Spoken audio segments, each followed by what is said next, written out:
Selamat siang, Miss Riva dan rekan-rekan yang saya hormati. Pada siang hari ini saya akan berpidato dengan tema besar, kebebasan berpendapat masih menjadi pertanyaan di Indonesia. Sudah lebih 80 tahun Indonesia memproklamasikan kemerdekaannya, namun masih menjadi sebuah pertanyaan. Apakah suara kita sudah benar-benar merdeka? Saat ini masih banyak masyarakat di luar sana yang masih belum berani untuk menyuarakan pendapatnya. Bukan karena tidak memiliki pendapat atau tidak berani untuk menyuarakan suatu kebenaran. Namun masih ada rasa bayang-bayang hukum dan juga sesuatu yang mengancam keselamatan mereka di luar sana. Fenomena ini membawa kita untuk berdiskusi mengenai hak konstitusional kita. Apakah kebebasan berpendapat di Indonesia sudah benar-benar merdeka atau justru masih menyisakan tanda tanya yang besar?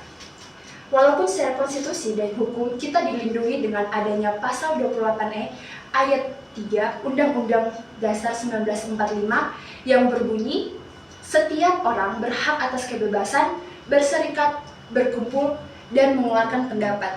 Didukung juga dengan adanya Deklarasi Universal HAM, Hak Asasi Manusia, yang pasalnya 19 menegaskan bahwa setiap orang memiliki hak atas kebebasan berpendapat dan menyatakan pendapat. Namun pada kenyataan dan fakta yang terjadi di lapangan, bahwa masih banyak orang di luar sana yang lebih memilih bungkam dibanding menyampaikan sebuah kebenaran. Rekan-rekan sekalian, saya mengajak rekan-rekan untuk kita menggali lebih dalam melalui lensa sosial German Theory. Secara psikologis, teori ini menjelaskan bahwa setiap individu memiliki jangkar atau keyakinan awal saat menyampaikan sebuah informasi. Kita menyampaikan informasi, namun audiens tidak sepenuhnya langsung menerima informasi yang mereka dapatkan tersebut. Mereka akan mengalami proses-proses yang dimana ada 3 proses. Proses pertama adalah zona penerimaan, yang kedua zona ketidakpilihan, dan yang terakhir ada zona penolakan, di mana 3 zona ini menjelaskan bahwa setiap individu sebelum menerima sebuah informasi dan menyetujuinya, mereka akan melewati 3 proses tersebut. Apakah mereka akan menyetujuinya secara langsung, memilihnya, ataupun langsung menolak karena tidak sesuai dengan keyakinan mereka. Dalam konteks demokrasi pada saat ini, tantangan terbesar adalah kurangnya menerima dan mendukung suatu masukan atau suatu pendapat. Karena kita di zaman sekarang sudah hidup di mana seringkali orang itu lebih mementingkan egonya terlebih dahulu. Ego yang sangat tinggi sehingga menyebabkan kritik dan juga masukan-masukan yang justru mendukung dan juga memberikan dampak positif disalahartikan. Mereka menganggap bahwa sebuah kritik adalah ujaran kebencian, ancaman, dan tidak sejalan dengan apa yang mereka terapkan dalam hidup. Namun, rekan-rekan sekalian, rasa takut itu bukan cuma sebagai perasaan, justru itu sebagai realitas nyata yang ada dan didukung dengan adanya fakta serta data.